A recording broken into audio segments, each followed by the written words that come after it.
Gusto mo bang matutunan kung paano gawin ito? Kung oo, halika, lumapit ka at ituturo ko sa'yo. Let's go! Una, dapat may CapCut ka at kung meron ka na, tara, pumunta na tayo sa CapCut at i-click natin ang new project at hanapin mo lang ang video mo na lalagyan mo ng caption. Kapag andyan ka na, i-click mo lang itong text. Ito yung may symbols na letter T at i-click mo ang auto caption at i-click mo ito para malagyan natin ng Tagalog language.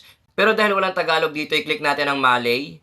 Kapag okay na, bumalik ka na at mamili ka ng design na gusto mo. Kapag may napili ka na, i-click mo lang ang start at automatic na yan gagawa ng caption. Kapag okay na, i-click lang natin ito para ma-double check natin kung may mga maling spelling. Kapag okay na, panoorin nyo ulit ang video nyo para masigurado nyo na okay na talaga at wala kayong na-miss na maling spelling.